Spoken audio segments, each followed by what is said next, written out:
What's up guys, Ronaldo here and welcome to this DPS showdown here between three of the strongest AOE mages in the game. It has been a while since I did my last DPS showdown, so it is about damn time because we got two amazing AOE mages with Beatrix from Harry Potter, or maybe not from Harry Potter, and Xaris now competing in there as well, and they're gonna compete against no one other than the old King of AOE Mage. Is he still gonna be the King of AOE Mages? Khamet. We will find out. And how are we gonna do that? Well, I've prepared this for you guys.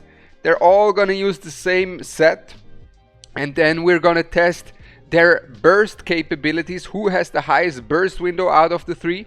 Then we're gonna go over who has the best sustained damage of the three over longer periods of time.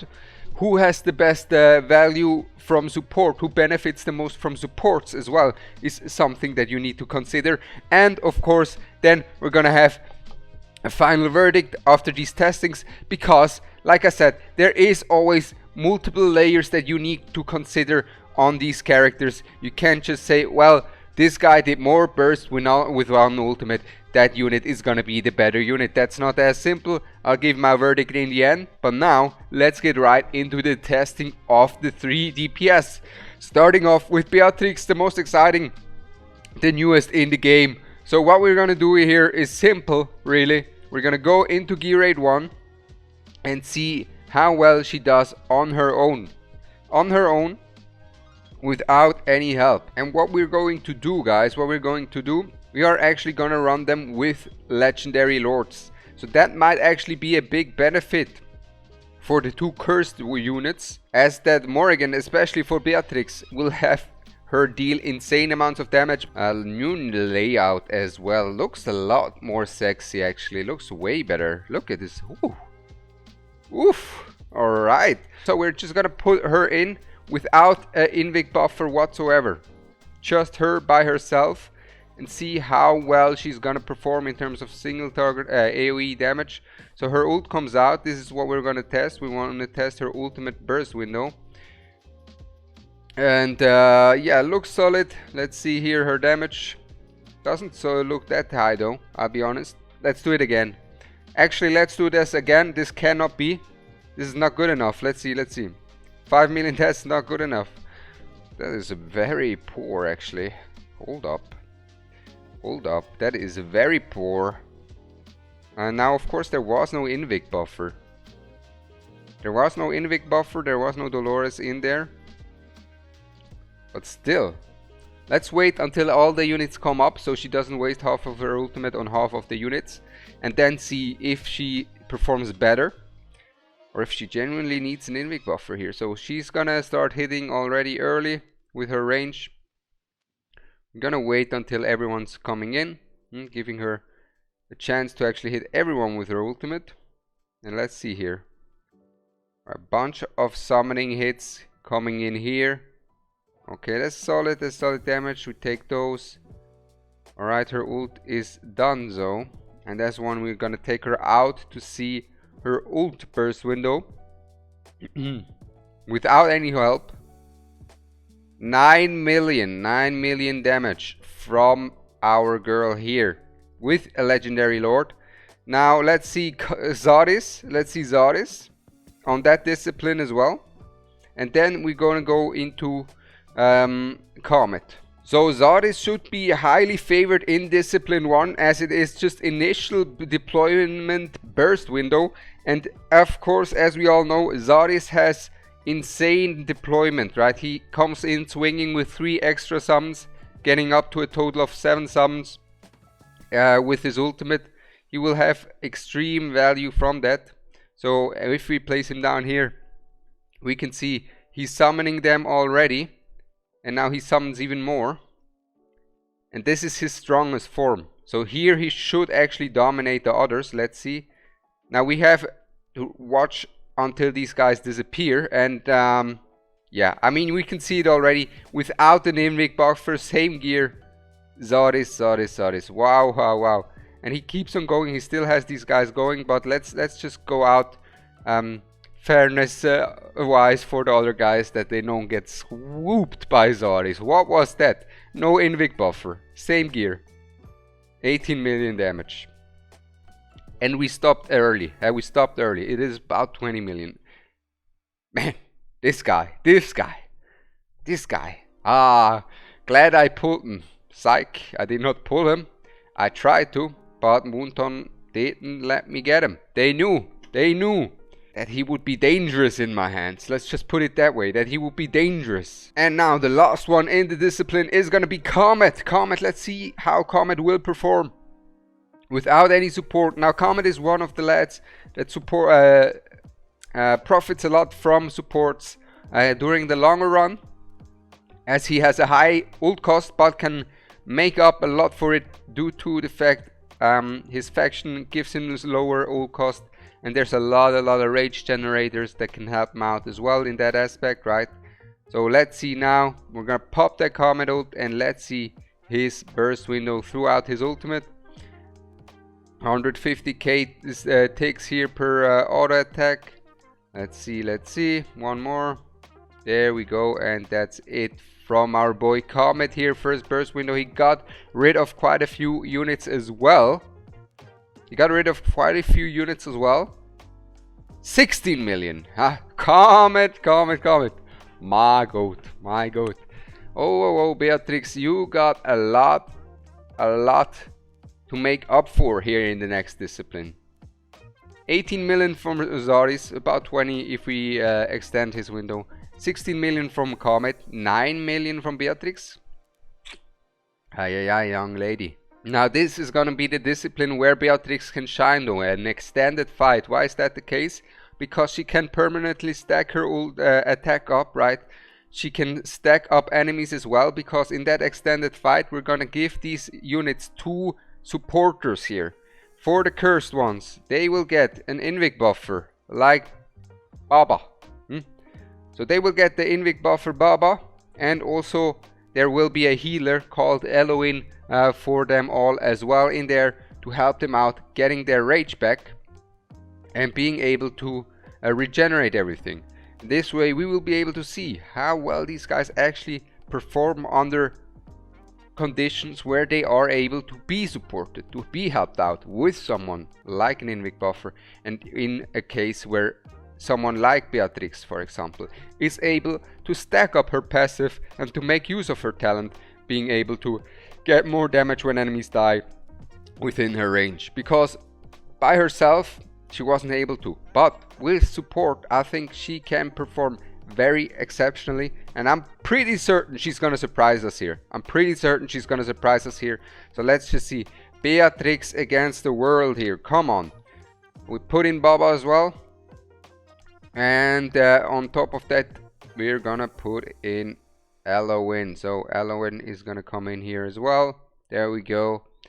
And the big benefit that Beatrix will get, and also Xaris will get when using Baba here in this team comp as well, is of course going to be that he is slowing them and giving them a massive buff, giving them a massive damage steroid for the Morrigan Lord bonus.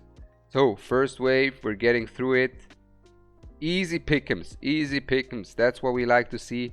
She's able to actually hit the boss here. That is very nice to see. So she could be used for the speedrun version as well later on.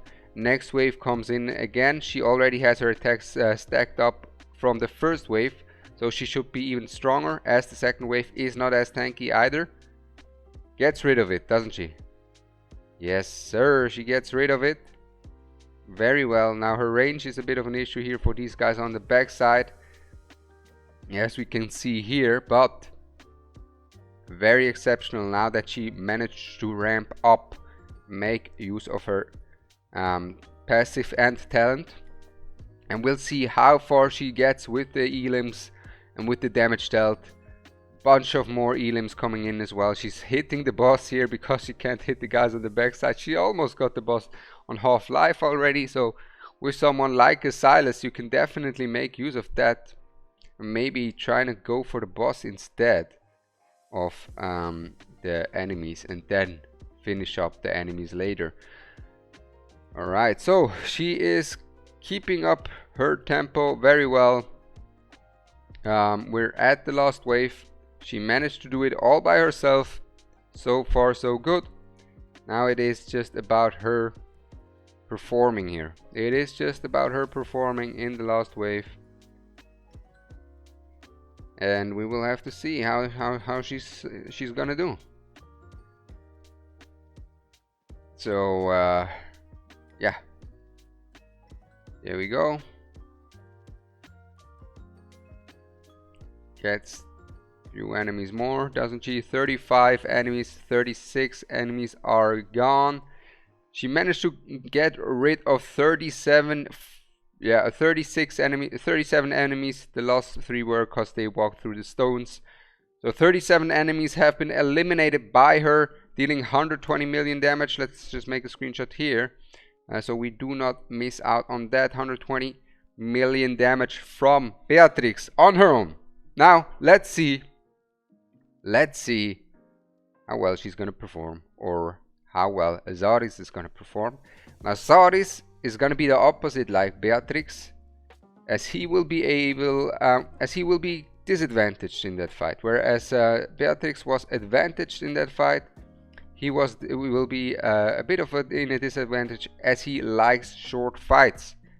Nonetheless, we're still gonna take a look at how our boy Xaris is gonna perform, and I still think he should be able to perform quite well. So what we're gonna do is we place down Elowen, and then we wait on purpose, guys, as you will be able to see. The reason why that is the case, well, is because we're just gonna place down our Xaris right now, followed by him, and then we're just gonna pop that ultimate here. And let's see here. No Xaris ultimate has been popped. No Xaris ultimate has been popped, and Xaris gets rid of 5 enemies. But we're gonna keep it up. We're gonna keep the Xaris ultimate for here for now. We don't want to use the Xaris ultimate too early, as his ult will get weaker and weaker. So we're gonna pop it now for that wave. As we already had the passive deployment bonus from him in the first wave, he takes care of that wave relatively well, dealing a lot of damage here. But as we can see here, he is kind of struggling already. At least it feels like it. At least it feels like it. He seems to... Oh, never mind. He is coming in. He is coming in, and he just scoops him up. Scoops him up. Holy. He's not having it. He's not having it. He was like, what are you talking about, Ronaldo? Get me out of here. Alright, I understood, my guy. Understood. Now this wave, Xaris' ultimate is weakened by a large margin already. Now this is kinda a disadvantaged fight for him, but he got rid of that wave as well. Very well done actually from him. Exceptional work from the Lord Xaris here. Oh my god, I'm a griefer, aren't I? Let's come back to this stage, shall we? Alright, we're back at it. A little bit of a weaker performance this time from Xaris. But that's fine. That's fine. We had 36 elims before, but we saved up some of more ultimates this round than before, with some different ult timings, trying to see if we can get more damage out of him in the later rounds here. But it doesn't look like we can get much bonus damage out of him in the later rounds by saving up some ult timings really. So yeah, Xaris, we had 36 before. Let's see here the damage dealt. Let's see. We have 100 million damage from Xaris, so a little lower. I think with a bit more of an optimal run, we definitely could get to 110 million, but even 100 million is very impressive for the fact that this should not be his mid-tier. this should not be where he shines at all. This should be his weakness, really. And for him to be able to perform so exceptionally here, hats off, hats off. And now, last but not least, the former king and still king, Khamet. For the long run, how will Khamet perform here? Let's find out. So Khamet coming in hot here. First we deploy him, followed up by Baba. And then we will have to see how he is going to perform. Now Khamet, unlike the others, usually wants to have more support than that, because Khamet really wants to have that Laurel for him, you know, to be able to profit more from the Lord bonus, but also profit more overall, not only from the Lord bonus that he has, but also from the high rage that he has, right? He has a very high rage requirement, so having a Laurel in there, having some more rage regeneration helps him out a lot. As you can see, first wave, piece of cake for him, but this is where it might get dicey here for the rage, but it actually looks very fine for him thanks to the Eloin. So Eloin making up for his rage here. He is 10% late on the ult, but he will one-shot that wave as well with no problem, I'm certain of it. There we go. I mean, he is him, right? He's him. But the next wave comes in already, and he's still in his ultimate. He's still in his ultimate, and he has to wait. He has to wait here a while to get his ulti back. A while. This is his issue here. Is usually you want to run more rage regenerators next to his side. But we will pop that ult immediately, because these guys deal a lot of damage to the wall. These guys deal a lot of damage to the wall, which is why I want to get rid of them. I could have waited a little bit maybe and get rid of this wave too, but I just wanted to get rid of the other guys as fast as possible, as these other guys, they are a problem. They genuinely are a problem, and you don't want to be having these guys destroying the wall. Now Khamet will take care of 2 waves at once here with his ultimate, as his ult cost is just too high to be cycled fast enough without enough rage regeneration, right? But he is performing well so far. We're gonna put in a wood elf to keep our boy alive here, and after the wood elf we're gonna put in the Eloin ultimate as well. So gonna pop that so he doesn't fall apart. And now we, as we can see here, we need to wait a little bit for his ult to come back up, as he is a bit slower with his ultimates as the other ones.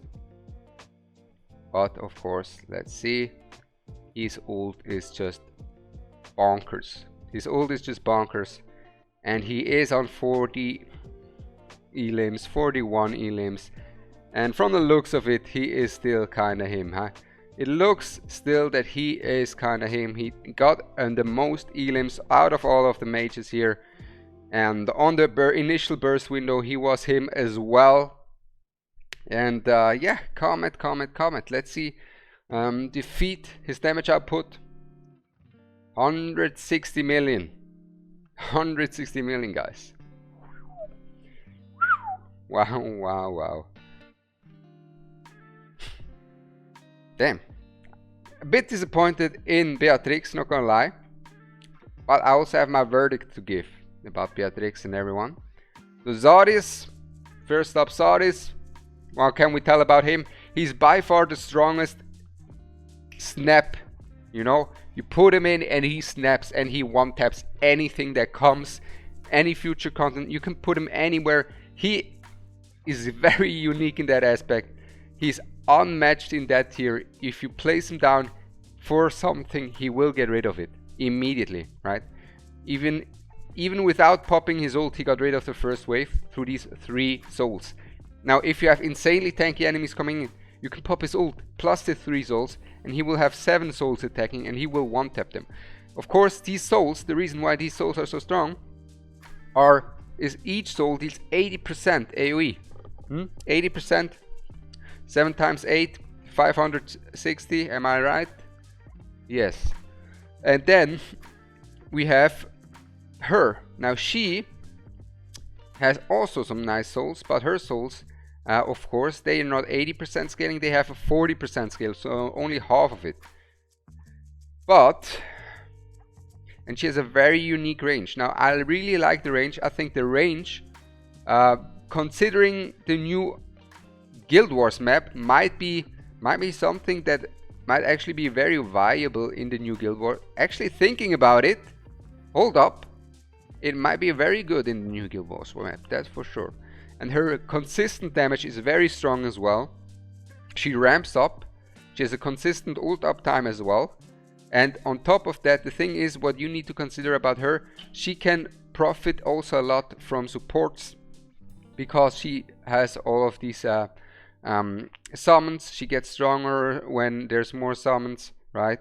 When ally summon spawns on the battlefield, increases the hero's attack by 1%, stacking up to 10 times.